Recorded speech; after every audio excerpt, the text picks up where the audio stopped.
Hi y'all, Dan here. Thanks for joining me.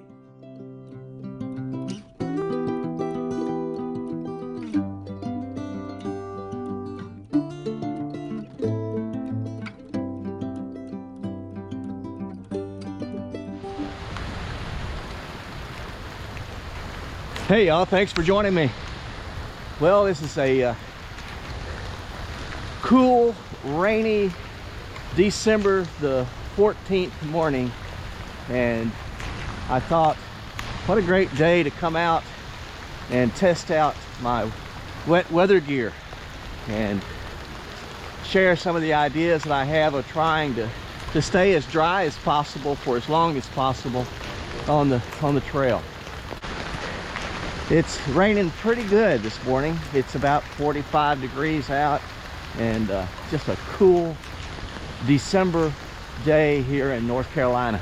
So come on and let's go for a little walk. You know, there are a lot of different systems out there, and there's a lot of different ways of doing this, and I am not an expert on any of it, but this is what works for me, and so I'll share that with you. One of the things that I'm already learning on this little trip is that I despise rain pants. I just don't like them. They never work right for me. I had intended that I wasn't going to take any because I wasn't going to put up with the weight, but I am already learning that that's probably not the plan. I'm probably going to take some. I may take some Frog Tog bottoms, and because they're light, and if they get torn up, oh well, they're not real expensive, so I might do that. My rain jacket that I have on here, this is an REI special. I got this rain jacket from their used, slightly worn or lightly loved, I don't know what they call it, but they ran it on sale, and I think this jacket normally is like $150, and I'm on a budget, so I try not to spend more than I just have to. And when I saw this on sale, I think I got it for $40. Look around and you can get a good deal for what will work for you.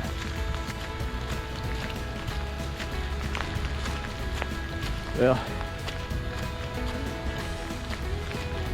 let me show you a little bit about what this is looking like here on the trail.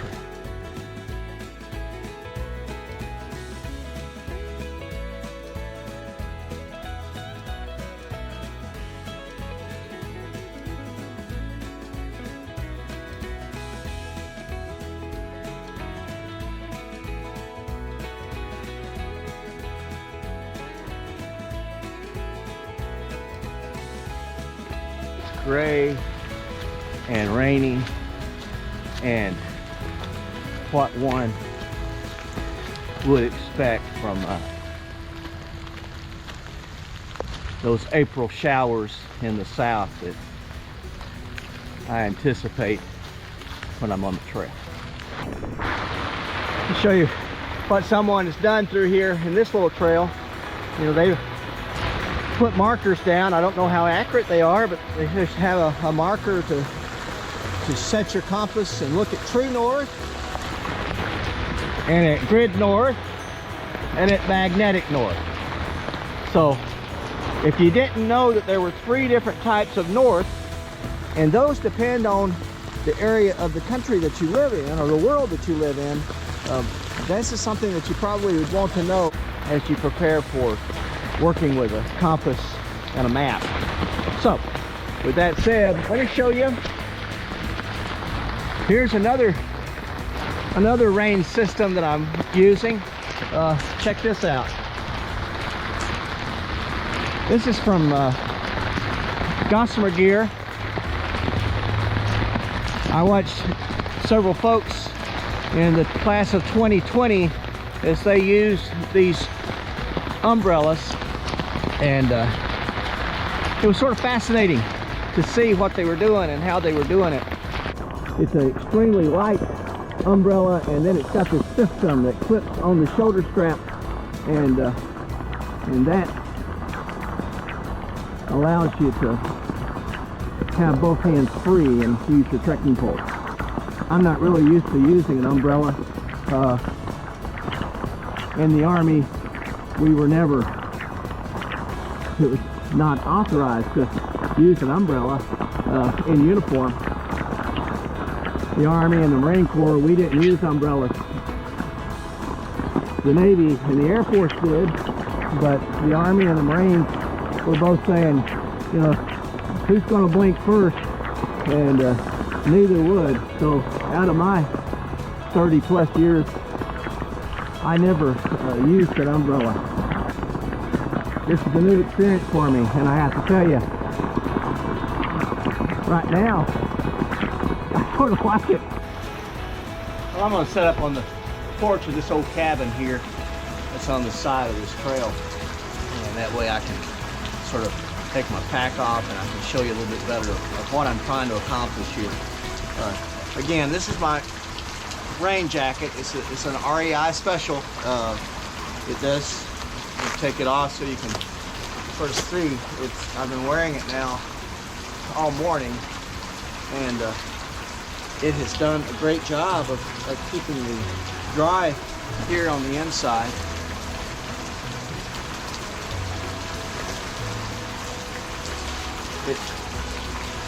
It has these pit zips, so you can open it up and you can get some air underneath your arms, or if you don't want that, you can always zip it closed, and that keeps you warmer on the inside. Honestly, I haven't really found a time that I wanted to keep them closed. So typically I leave them open, but you can close them really easily. The thing I like about this jacket is that it, like a lot of hiking jackets, you need to check them. They oftentimes will stuff into their own pocket. So the left pocket of this jacket allows you to fold it in there, stuff it in there.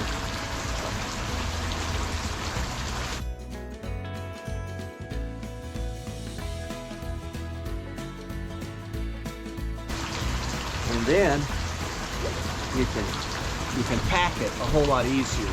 And I usually put this in the lid or the brain of my pack. So that's where it sits unless it's raining, and then I pull it out. It's pretty wet, so I'm gonna take it back out of this pocket so that it can dry out a little bit before I get back out in the rain again to walk back to the start point. There it is. Okay. My next layer is this Decathlon down jacket, this puffy jacket. I'll leave a link to this down in the description.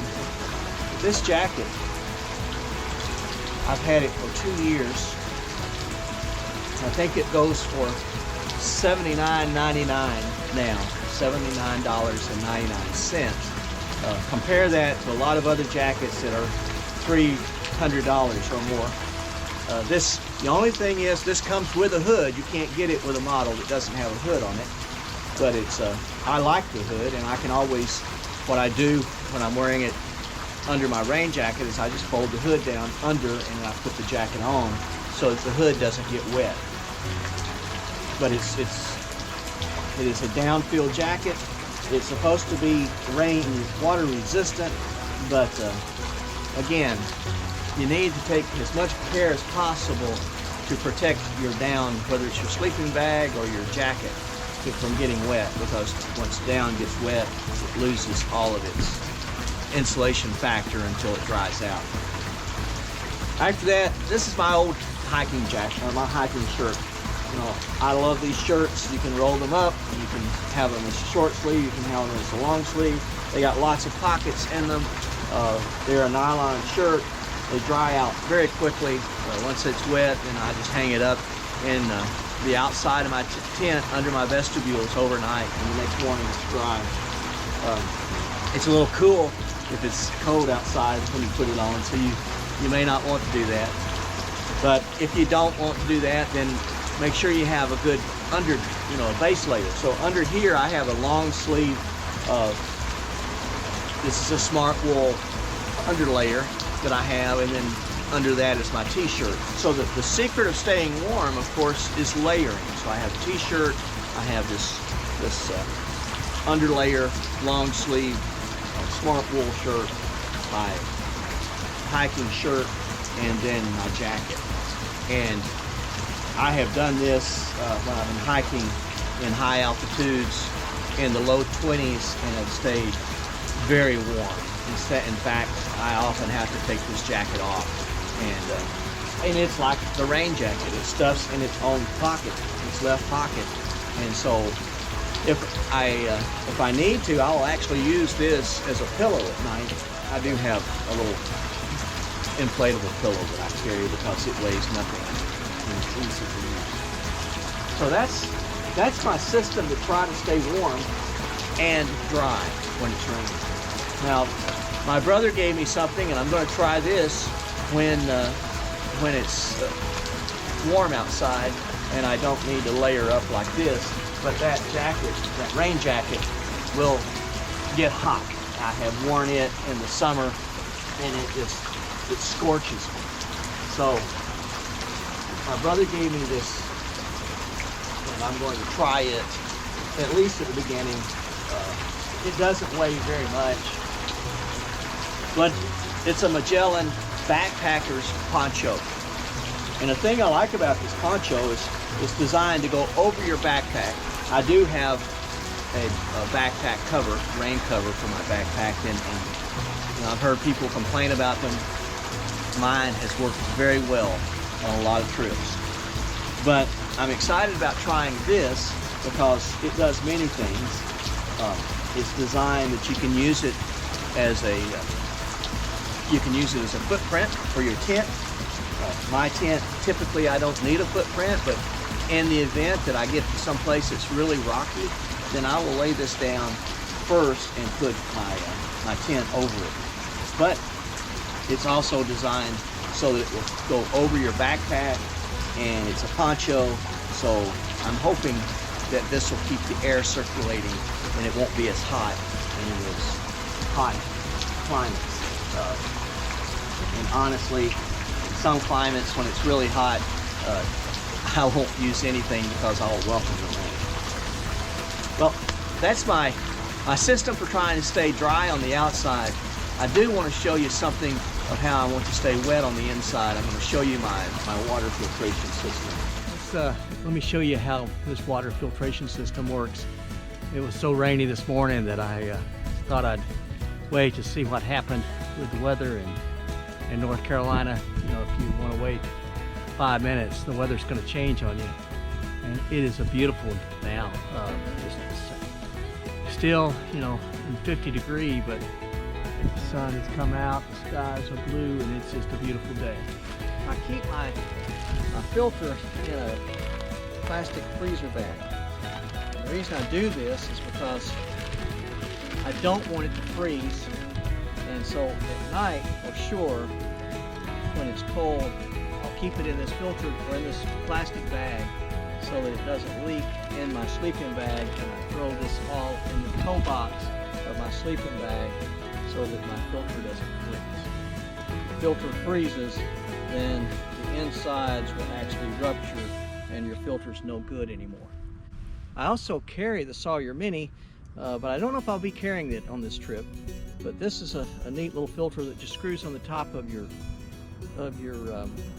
water bottle and allows you to just drink from it.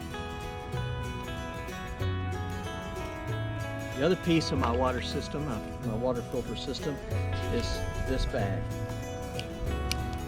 I've heard people call it a C-knock. I've heard people call it a Canuck. I think when I went on their website, they pronounced it Canuck. I'm just going to be, I'm a product of Alabama public education, so I'm going to call it a water bag. Now the cool thing about this is that rather than trying to fill up from this small opening, if you've ever tried to do that with a water bottle in a stream, you know how challenging that is. Well, this bag is different in that it fills up by opening up the top, and you have this wide opening that you can just scoop the water up in, and it works so much better. Normally you would scoop this up out of the stream, but I'm going to take this same water bottle, I'm just going to fill it up.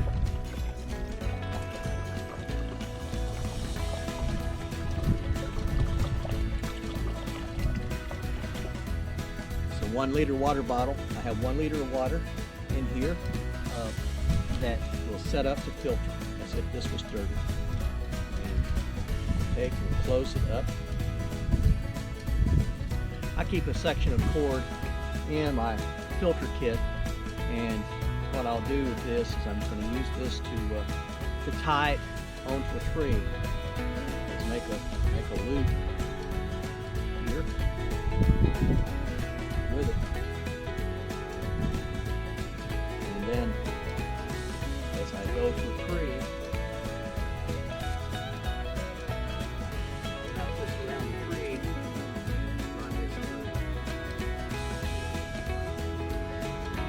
Take a water bottle,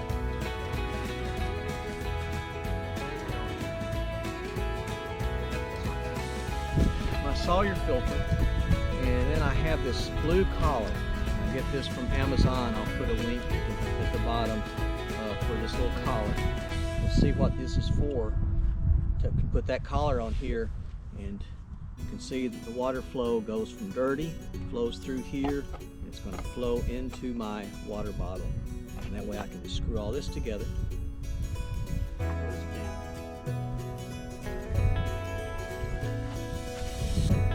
want you to see something here. I want you to look and see that no water is flowing through here. There starts a little bit. It starts a little drip. And this is where people get frustrated because they say it takes so long. All you have to do is crack the seal a little bit. When you start to get some airflow, it will start flowing for you.